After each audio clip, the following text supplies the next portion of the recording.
Okay, well thanks for having me. I have the unique pleasure of when I give these barbecue talks and they feed me barbecue beforehand, I still have that burn, you know, from the barbecue sauce on my lips. So I'm really in my subject matter today. And it was delicious, by the way. The whole hog barbecue was quite delicious.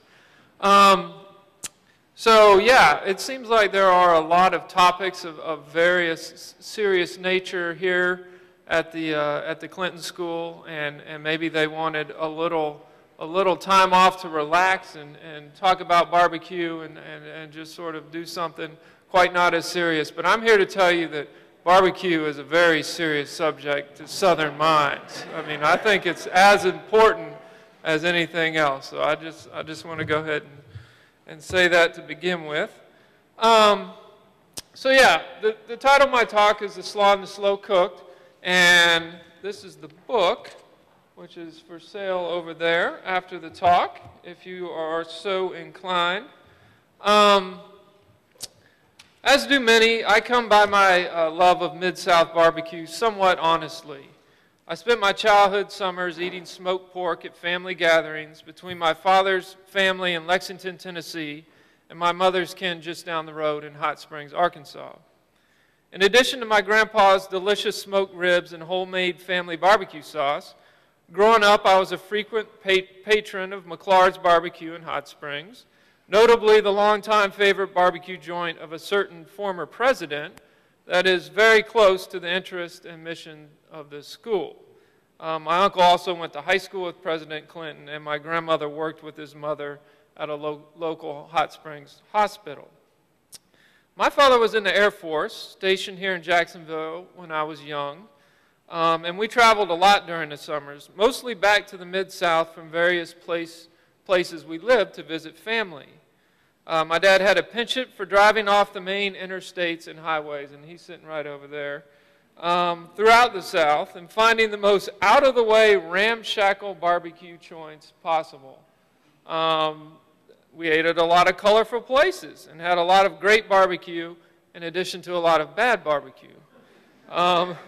This was in the 1980s and before the current age of culinary tourism and finding all the best locavore locations online. It was thus a very hit-or-miss affair, but filled my childhood memories with smoky, dim-lit barbecue shacks and all manner of flea market decorations and interesting characters. The waitresses were always friendly, and the tea was always sweet. This was a wonderful childhood. I'm going to embarrass my dad now because this is a family joke. The only downside was if you had to sit behind his seat driving home from the barbecue restaurant. I'll leave that open to interpretation. Okay, so as I said, the title of my talk, The Slaw and the Slow Cooked, is also the title of the book that I co-edited in 2011 with Ted Macklin, who's not here today, for Vanderbilt University Press. Let me go ahead. Let's see if, there we go. It was really a series of happenstance events that led to the book project. Despite my lifelong love of Mid-South barbecue, I'm an environmental anthropologist who has done a lot of work on documenting and conserving heirloom vegetable and fruit varieties throughout the South, in addition to promoting sustainable livelihoods. I did not set out to write a book on Mid-South barbecue, although it was a lifelong passion of mine. The impetus for the book originated in a roundtable discussion on West Tennessee barbecue that Ted and I hosted at the Society for Applied Anthropology annual meeting in Memphis in 2008. We had both attended the previous meeting in Tampa and enjoyed a roundtable lunch discussion on the cultural history of the Cuban sandwich. When we heard that the 2008 meeting was going to be held in Memphis, our minds turned immediately to one thing.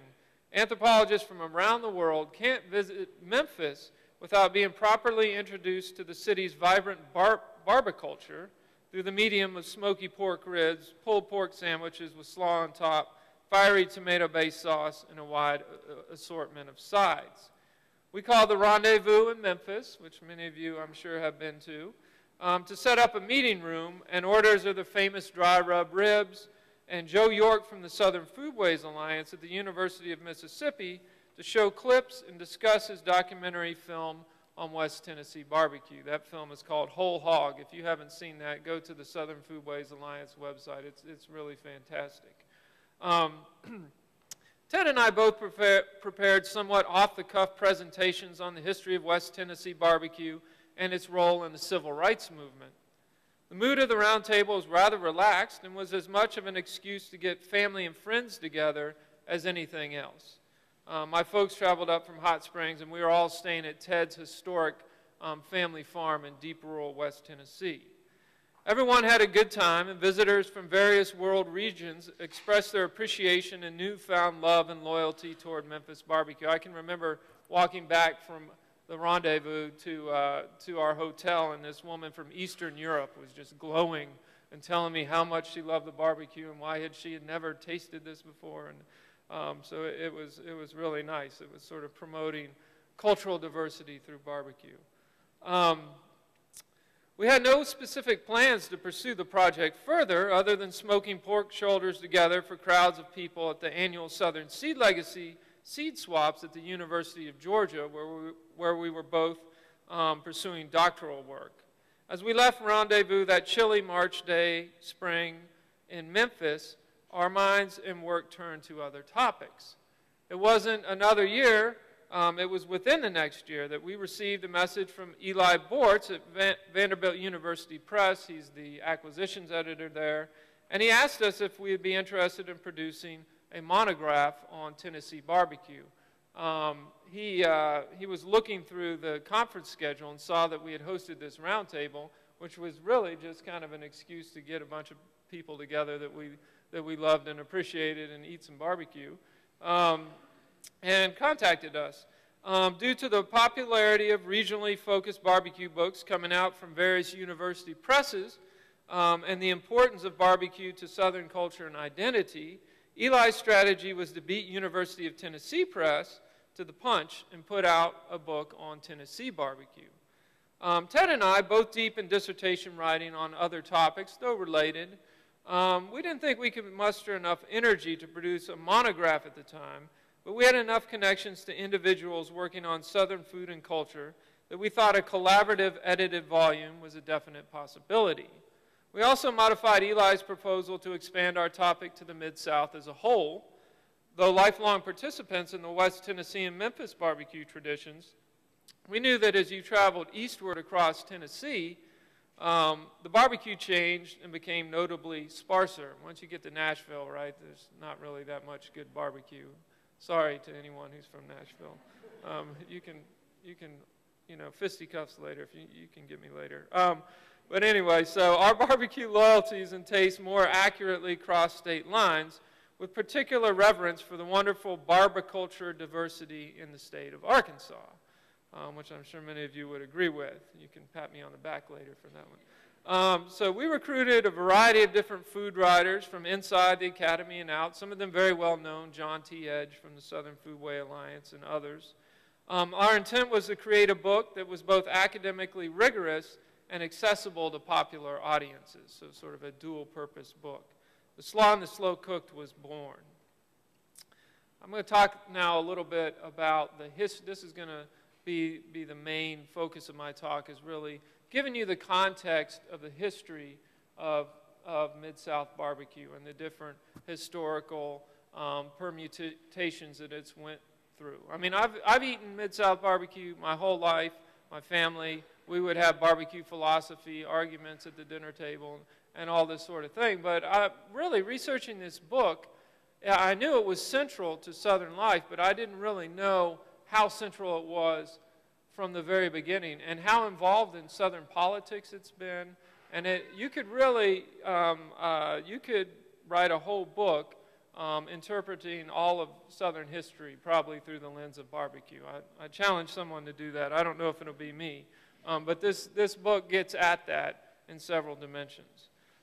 So beginning with the origin of the term, Gary Nabhan notes in the foreword to our book, the word barbecue itself has interesting and complex etymological origins. The word is derived from the Taino Indians of the Caribbean, and their word barbacat, which refers to a framework of sticks set upon posts that was used to skewer and smoke mammalian meats, fish, or fowl. Ooh. All right, there we go. So this, obviously, this is more roasting here, but they also did cook. They burnt down coals, and they really did smoke foods. And this really happened all the way up the East Coast of the Americas. So Native Americans were practicing a type of barbecue before Europeans ever got here. By the time the social and culinary tradition of barbecue had reached the Mid-South proper, it was already a 150-year-old American tradition that had originated in Virginia and migrated westward. Actually, Thomas Jefferson, George Washington, it really started in Virginia, and they had big barbecues they write about in their journals and have been documented quite well. And so the second chapter in this book by Robert Moss really looks intensely, and I'm taking some material from that, at the history of Mid-South barbecue. Soon after West Tennessee and Arkansas were settled, barbecues became a central component of nearly every aspect of social life. To begin with, they were pretty crude affairs, taking place in shady groves or open fields, using improvised tables and furnishings and whatever utensils were on hand. So these were early settlers coming on wagons, and they didn't have, you know, not that barbecue joints are usually fancy to any extent, except maybe some of the more modern commercial ones. But this sort of rough and tumble, rustic component that a lot of people love about barbecue was there from the very beginning. It was really a common people's food. I call it a proletariat food, although all different social classes enjoy it. Pork, beef, mutton, or whatever wild game was at hand were commonly prepared and eaten. So it just wasn't pork at the beginning. Of course, it isn't still today, but it is for most of the South. Barbecues were features of early militia musters and Independence Day celebrations. For example, in Jackson, Tennessee, in 1822, on the 4th of July, a round of 13 cheers were given following a town-wide barbecue. George Washington, Thomas Jefferson, the Grecian Emancipation, not even sure what that is, and the Western District of Tennessee were prominent among the toasts, each of which were followed by salutes from the guns of the Hickory Guards Light Infantry Company. So you had these toasts and the salutes, and it was really kind of a formal affair, but yet rough and tumble. In 1821, a year after Arkansas was created, and 15 before it was admitted to statehood, Phillips County, Arkansas held its first 4th of July celebration. Josiah Shinn documented the affair. Quote, "The Phillips County barbecue was held near a spring in the neighborhood where a fine quality of Kentucky mint had taken hold. Though why the mint patch should be immortalized, I cannot say. There must have been some beverage of very strong parts, though of this the record is silent. Several beeves were roasted whole and served in barbecue style." Mid-South politicians soon after realized that community barbecues were ideal platforms for electioneering. Campaign barbecues became commonplace in the 1830s, a tradition that continues in some form today, and were put on variously by candidates and groups of supporters. Such barbecues were part of the early formation of Southern political parties and became an important forum for political discourse in the South. So you might say that barbecue had a hand in creating what, you know, this fine institution that we're at today. To provide a local example, in the presidential election of 1840, campaigning for William Henry Harrison, the Tippecanoe Club of Little Rock adopted a resolution to host, quoting from the Arkansas Star, I think a defunct early newspaper, a free barbecue to the people of Pulaski County and as many from the adjoining counties as can conveniently attend. One could make the argument that Southern politics and barbecue are inseparable. President Clinton reminded us of this symbolically during his presidency, as he had McClures barbecue catered on to Air Force One, those of you who remember, much to the delight of the media and proud Hot Springs residents, well, the Democrats at least. This isn't the best picture, but this is President Clinton at McClures signing. There's some really nice pictures at McClures restaurant of President Clinton there if you get the chance to visit. Some of you are probably very familiar with it. Barbecue pits at early community and political gatherings were long, shallow trenches dug into the ground. Depending on expected attendance, such pits might be 200 or 300 feet in length and 4 to 6 feet wide. Hickory and oak logs were burned down to coals and spread in the trenches. Whole animal carcasses were run through with green sticks or iron bars and laid across the pit. Slaves frequently performed the hard work of tending the pits. Sauces at the early Mid-South barbecues were much different than they are today and consisted of little more than melted butter, vinegar, a little water, and salt and pepper. So this is an example of this style of pit barbecue that you don't see that much anymore these days, but some people still do practice it.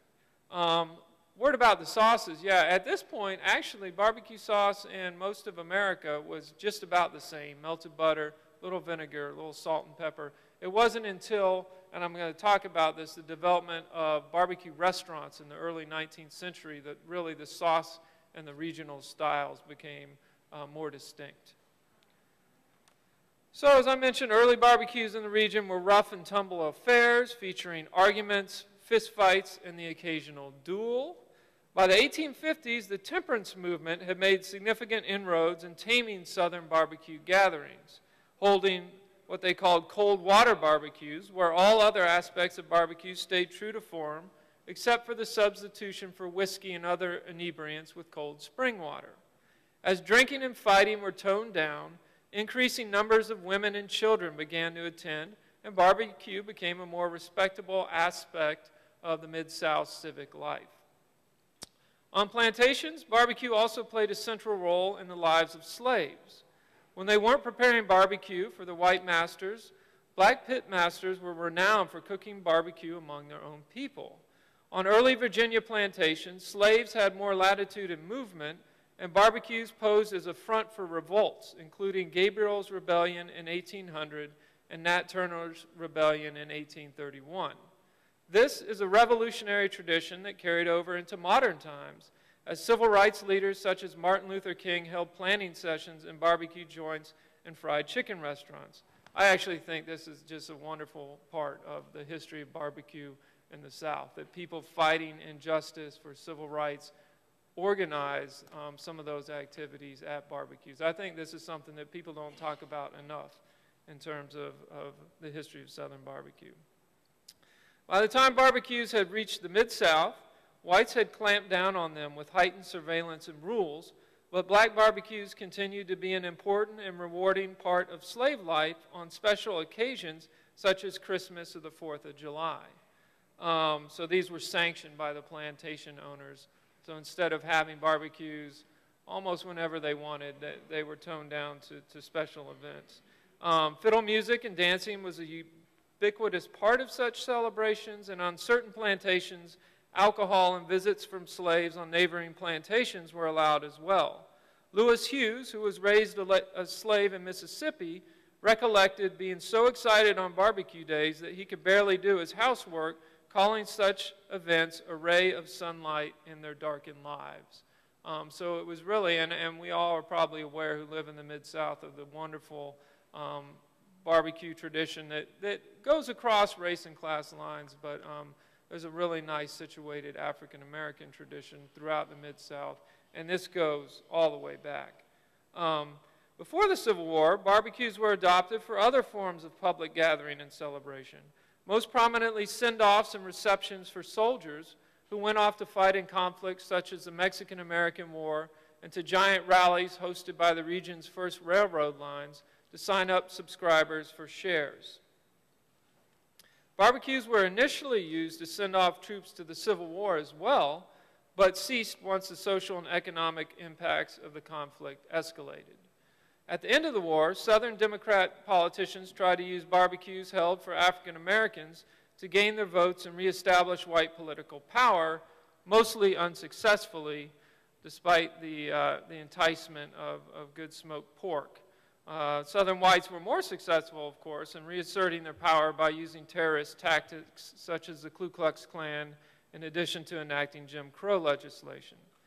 At the end of the 19th century, as rural Southerners began to move to cities, barbecue took a broader role in all aspects of life, including county fairs, church gatherings, school reunions, and Emancipation Day celebrations in the African American community. As the commercialization of the South proceeded, the rise of restaurants led to the intense regionalization of barbecue styles that we recognize today. Before the late 19th and early 20th centuries, barbecue was very similar throughout the South and also throughout the rest of the country, but as restaurants began experimenting with novel methodologies, particular styles began to develop, and entire cities or regions, such as Memphis and West Tennessee, began to be associated with their barbecue. Beginning in the 1920s forward, as everyday Americans began to have greater access to automobiles, barbecue roadside stands became more prominent. All the operator needed was hickory wood and a pit dug in the ground, not much overhead. Smoked meat was simply wrapped in a brown paper bag or placed between two slices of white bread, so it was very cheap and easy to serve.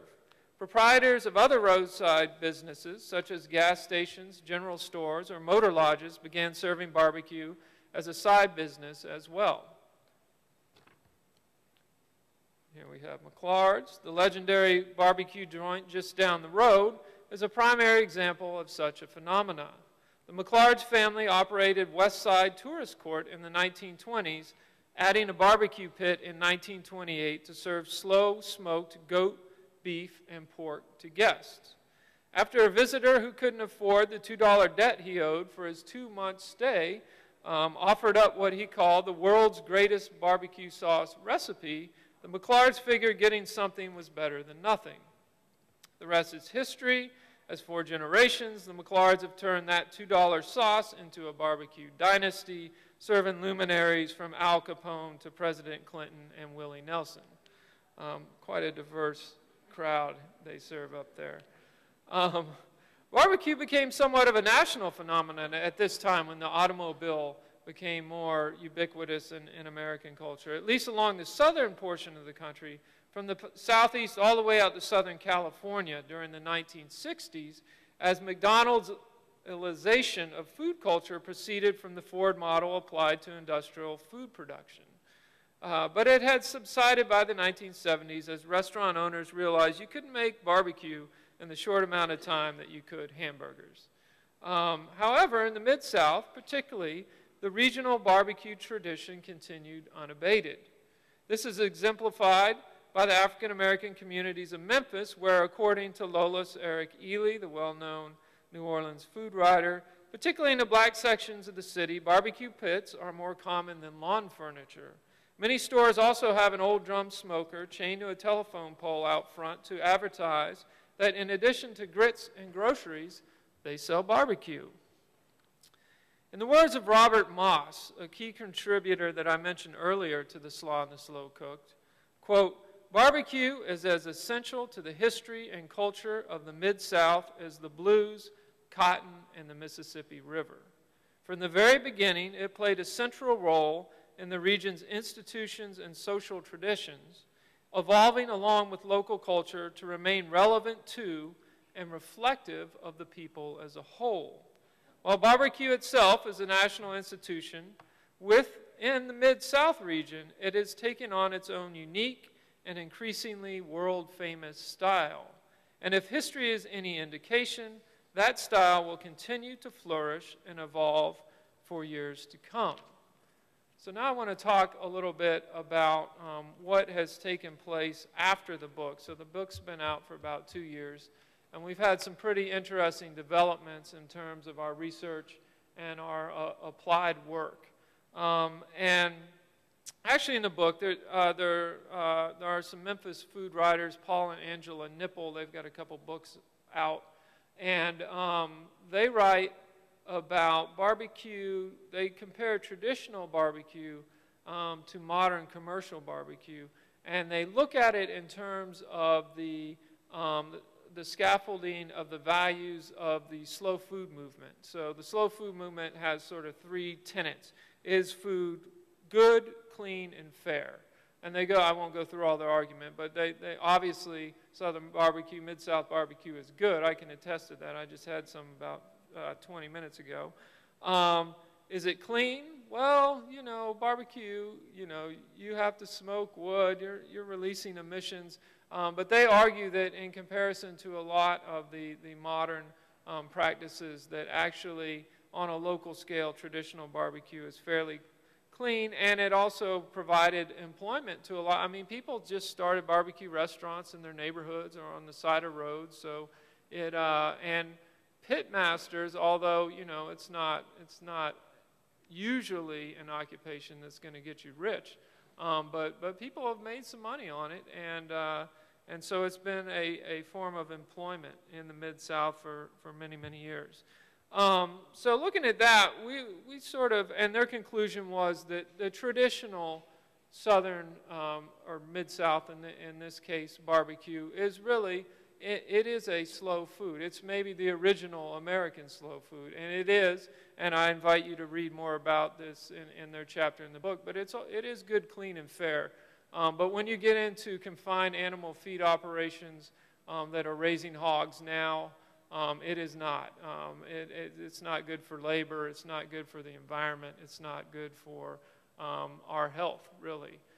So the idea is that we get back to sort of pasture-raised and finished with various products and sustainably raised hogs, and that we preserve biodiversity through using some endangered animal breeds that have been passed down generation to generation, like the black hog, the mulefoot hog, which is also called, that's also called the Ozark hog. There's a Ossabaw Island hog.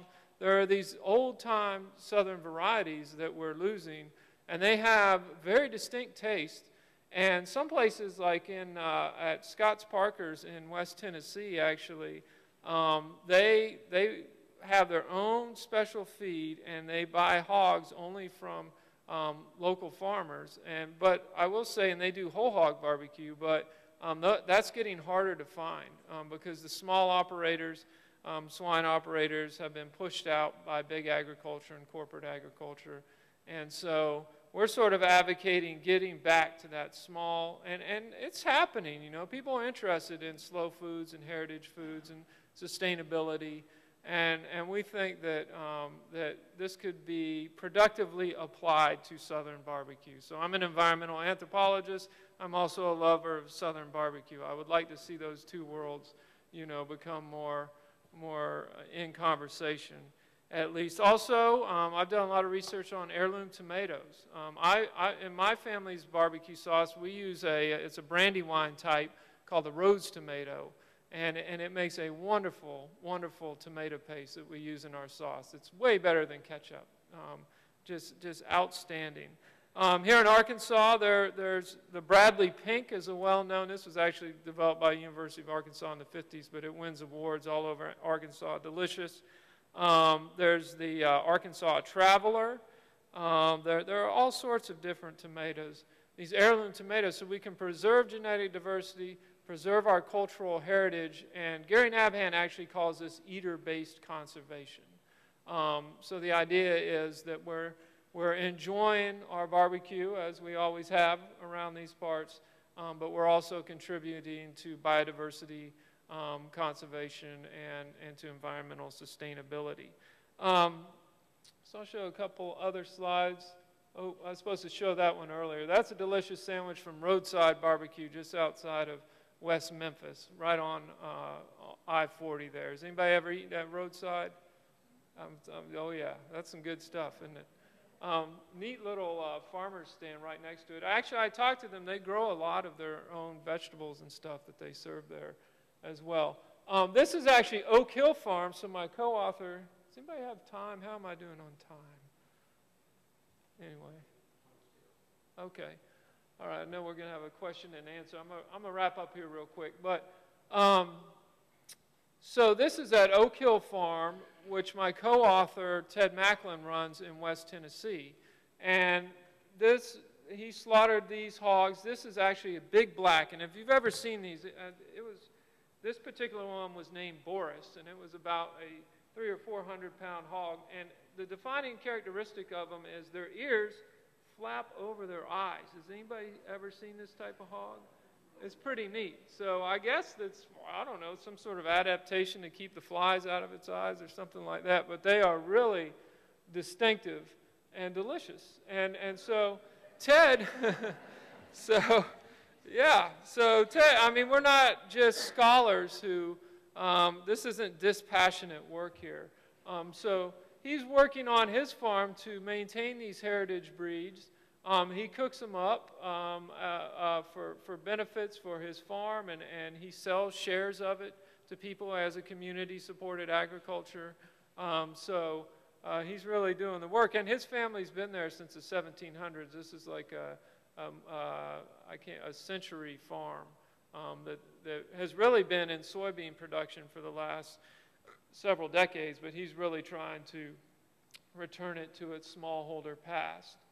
And another, so this is actually a project that I've got going on. It's not in the Mid-South, but it's in southern Appalachia. I have a sustainability institute there. This is an orchard. We have about 100 heirloom fruit trees, including the Arkansas Black. There's just a couple trees down. If you've had that, it's a very delicious Arkansas variety. And we're going to take piglets from Ted, and this is my dog modeling as a hog. Yeah, he's kind of got the look, you know. But we're going to run hogs in the orchard, and this is something I've interviewed. So as an anthropologist, I've interviewed old-time farmers and gardeners all over the Ozarks, all over the Ouachitas, all over southern Appalachia, and particularly in Appalachia. And I'm sure, I haven't talked to anybody specifically about this in the Ozarks, but I'm sure it was a practice too. Appalachia and the Ozarks have a lot of similar cultural and agricultural characteristics, but they would actually run the hogs in the orchard but you have to get non-rooting types or else they'll damage the trees. But there are non-rooting orchard hogs, and you run them in the orchard, and you know, it mows the grass, they provide fertilizer, and at the end of the season, all the drops. So you want to actually, if you're running an orchard, you want to get the drops out. So the apples that have just fallen to the ground, because they can harness disease in them. And so you finish the hogs on that, and hogs finished on apples is just something really nice. And so you can get really particular. See, we've lost that a little bit, I think, in the commercial barbecue culture. I mean, hogs used to be finished on, well, before the chestnut blight, chestnuts, acorns, all sorts of different things that actually give the meat different flavors. So we're going to experiment with this. So us, the co-authors of this, so he'll be raising the heirloom hogs, and I'll pick them up from him, and I'll take them out here and run them in the orchard. And so we're collaborating in different and creative ways. So it's been a really fun project. It's a labor of love. And if you do read the book, I hope you enjoy it. If you have critiques, we all have our embedded opinions about barbecue in the South, right? They say, you know, if you want to stay out of a fight at a cocktail party, right, don't talk about religion or barbecue or what's the third one? Politics, yeah. Maybe college football fourth, but yeah, I've a couple times I've almost inspired people to fisticuffs with barbecue talk. I've learned to be a little more diplomatic, particularly when I'm in barbecue far-off countries such as North Carolina or Texas. Luckily, I'm here in the real barbecue country here today, so I'll leave you with that.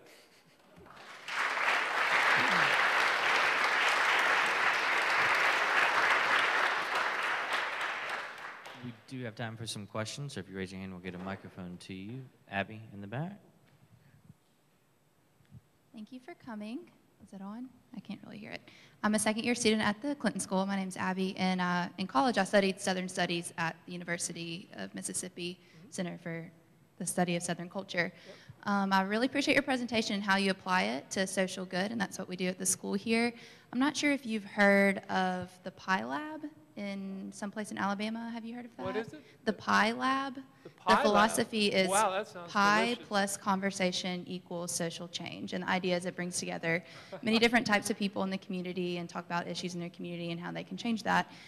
I wanted to know your opinion. Can food as a common denominator among many different types of people, can it lead to social change? Do you know of any examples that you can give us?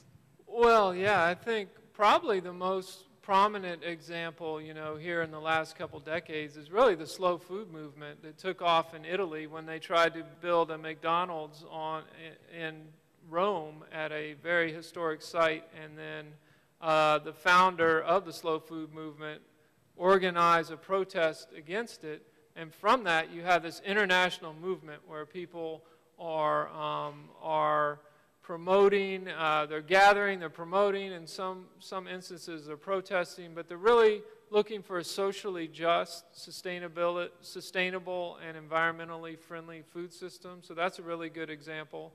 I think the examples I gave of organizing during the civil rights movement and slave rebellions are great historical examples from our own region. I think that, I mean, I think we all know that if you get together with people over some good food, creative things can happen, and sometimes those things are political, they're activist. So yeah, I think I really think, and there's some wonderful things going on here in Little Rock and throughout Arkansas. There are seed swaps happening, there are community-supported agriculture, and these are really people focused on creating social change in our food system. So those are just a few examples, but there are a lot, really. It's a great question, Abby, on National Pie Day. It's the other pie. Is it National Pie? What's the other pie? It's 3.1 okay, point. okay. Okay. Not quite as delicious, though. No, it does not. No.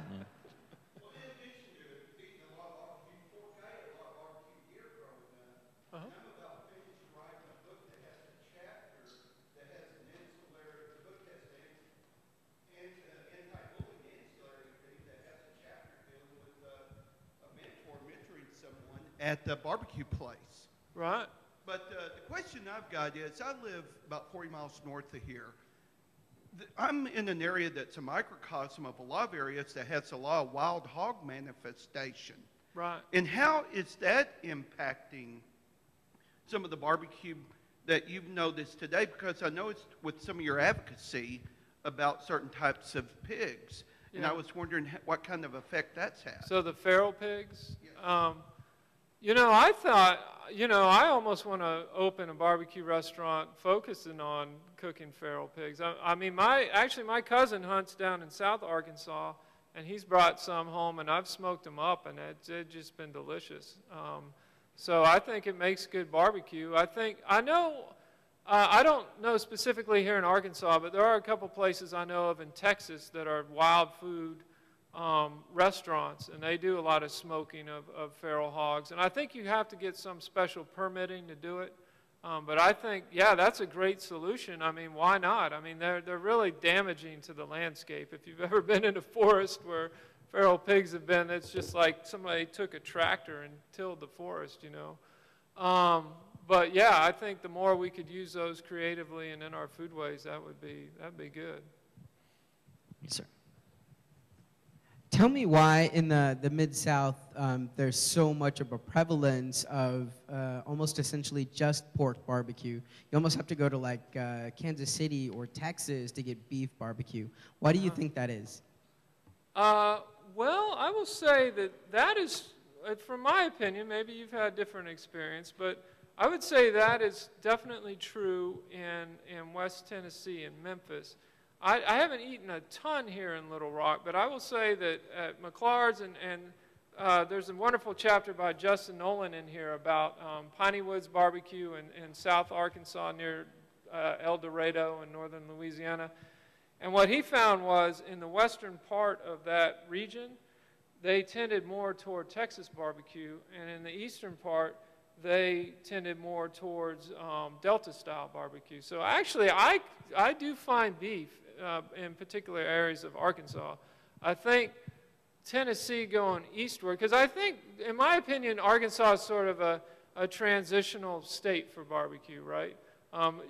There's a fair amount of diversity here, and I think it's wonderful. But basically from Tennessee east, it's all pork. Georgia, South Carolina, North Carolina, and then there's Texas. But I think you do find a little more diversity here in Arkansas. You can definitely find some beef if you go looking for it. My mom tends to like it. I'm not a big fan, but I like beef brisket. I just don't consider it barbecue. I probably ruffled some feathers on that one. People are very passionate about it. I'm not in Texas, at least. Let's put it that way. I was intrigued by your discussion of the hogs in the orchard, and I was raised hearing this phrase, it would either be wild as or crazy as peach orchard boar. And I was wondering if you could verify that term, because you never heard wild or crazy as an apple orchard boar. So my assumption was it had to do with the digestive challenge of the pit. I was wondering if you could verify that. Well, that's a term that I hope to adopt in my vernacular. I've never heard that before. It was wild as a peach orchard boar. Yeah, that makes sense. I mean, I will say that Arkansas was one of probably the leading apple producer in the nation around the turn of the 20th century, up until the 1930s. And there are still some orchards up in northwest Arkansas around Springdale and Fayetteville, but by and large, orchards have fallen out of favor in Arkansas, at least the Ozarks where I've studied. There are still more in southern Appalachia, and they still produce more.